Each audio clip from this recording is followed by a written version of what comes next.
للصحة يد ترعاها. تحت هذا الشعار أقيم في جامعة الأنبار وبرعاية وزارة الصحة المؤتمر الطبي السابع وسط حضور عدد من شخصيات سياسية وقيادات أمنية، فيما قال مدير دائرة صحة الأنبار بأن الفترة المقبلة ستشهد وصول الخدمات الصحية إلى المناطق المحررة في أسرع وقت ممكن. إيصال الخدمات الطبية والصحية الوقائية والعلاجية للمواطنين في ظل ظروف الحرب التي شهدتها تلك المحافظات بمواجهة الهجمة البربرية لداعش عليها، كما وكان واجبا علينا كوزارة إيصال الخدمات الطبية لقواتنا الأمنية البطلة وحشدنا الشعبي والعشائري الأبطال.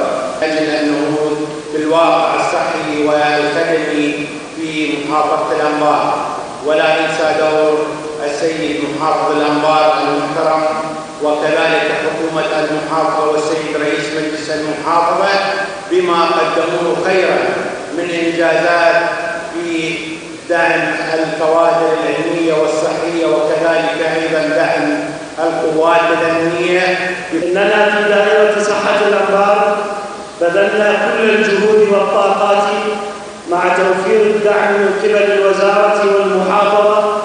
استطعنا بعد الاتكال على الله وبهمة الغيارى من كوادرنا إدخال عدد كبير من مؤسساتنا الصحية الخدمة لتقديم الخدمات الطبية والصحية والتمريضية لمواطنينا الأكارم. الحاضرون في المؤتمر أشادوا بدور القوات الأمنية وأبناء الحشد الشعبي في إعادة الأمن والاستقرار إلى أغلب مناطق الأنبار، حيث تم التركيز على إعادة وتأهيل المؤسسات والمراكز الصحية للنهوض بالواقع الصحي في محافظة الأنبار. كما تخلل المؤتمر توزيع العديد من الجوائز للنخب والشخصيات التي قدمت خدمة لمحافظة الأنبار على مدار الفترة الماضية. كما ونستذكر التضحيات التي قدمتها هذه الدائرة من شهداء فاقت أعدادهم إلى 120 منذ 2006، ولحد الآن وكانوا نحن السند لقواتنا الأمنية وقوات الشرطة والحشد الشعبي.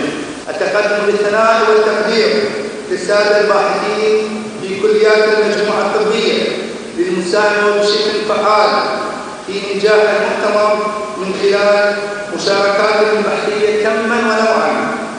جهود كبيرة تقدمها دائرة صحة الأنبار للمواطنين في المحافظة، إذ ينتظر أهالي المناطق المحررة وصول الخدمات الصحية لهم في مقبل الأيام. لقناة الطلعة الفضائية صباح الطائي، الأنبار. في محافظة كربلاء افتتح المعهد التقني في محافظة كربلاء المقدسة